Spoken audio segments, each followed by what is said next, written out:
So, yeah. So what did the Moors see in Islam, right?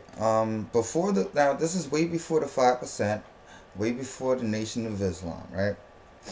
The Moors meet, Muhammad, um, and they like, all right, so there's only one God but God, and you're the messenger of God. So is he a God of gods? Brought the Bible in his face. And they go, there is no God but God. And they're like, so where do you worship? Oh, we worship toward Mecca. So that means if we was toward the east, we'd be worshiping toward Egypt. And possibly Solomon's Temple. Bible, Book of the Dead.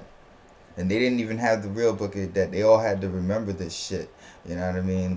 The coming forth by day, all that temple stuff, all those different Masonic things that helped construct certain things, all Moorish science shit.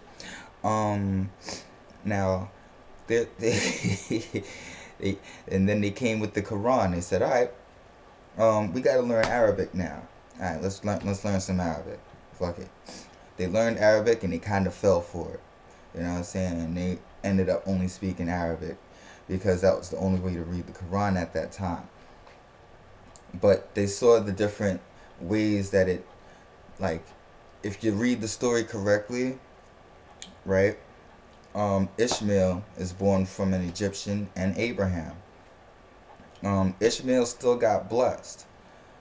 Ishmael claims to be the father. Ishmael might be the father of the Arabs. The Arabs' language didn't come until after Abraham. So his language might have been something like Egyptian Aramaic. You know what I'm saying? Might have been Egyptian Canaanite, uh, Egyptian Hebrew. You know what I'm saying? Of the like that. You see what I mean? And it would have been something Midianitish, Cushitic type of I mean, you know what I'm saying? Would have been something like that. The uh the reason why the Arabs have taken such good care of Egypt, believe it or not, is because they can hear when these motherfuckers started trying to translate this from from the stone. They started being able to be like, you know,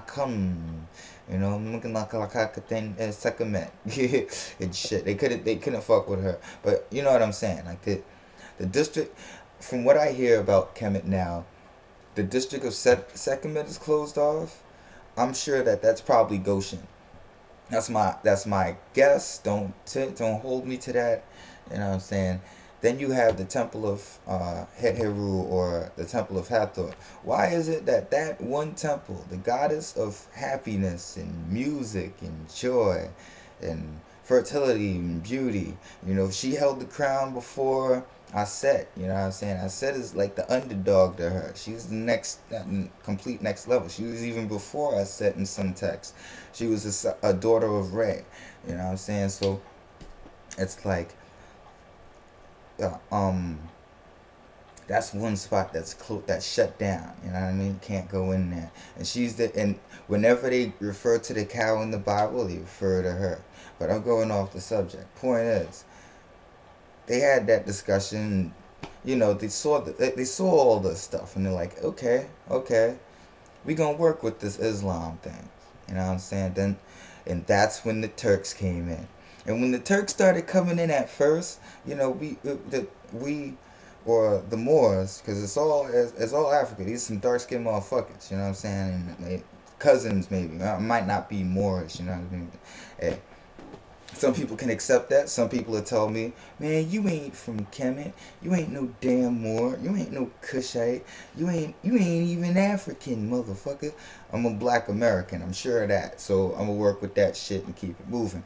Now, when the Turks started rolling in, that's when the Moors started trading with much more civilized Italy, because they just went through the Dark Ages, and they just tried to fuck up the whatchamacallit, the Muslim or Islamic people, or the Arabs or the Turks during the Crusades, because they got pissed off that they just took Jerusalem.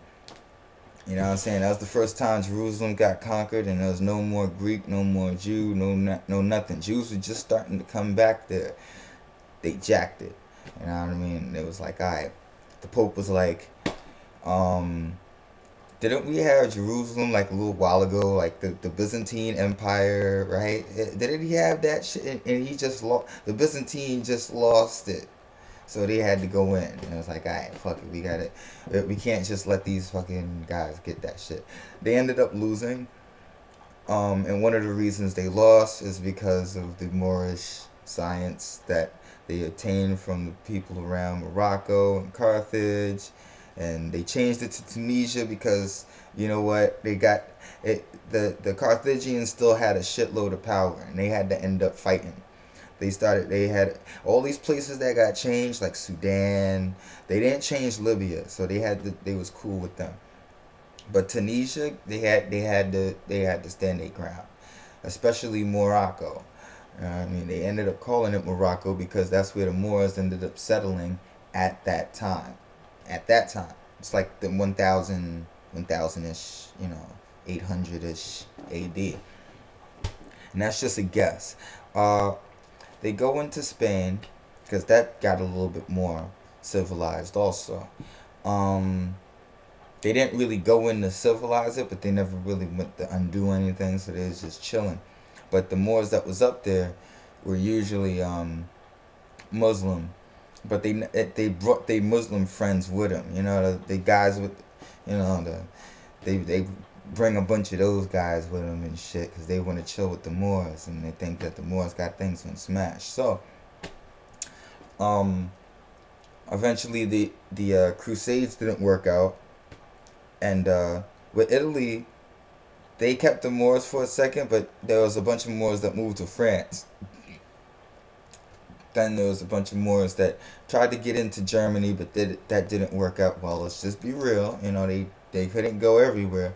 But there was a certain amount of engineering that they had to still learn from the Moors. Now,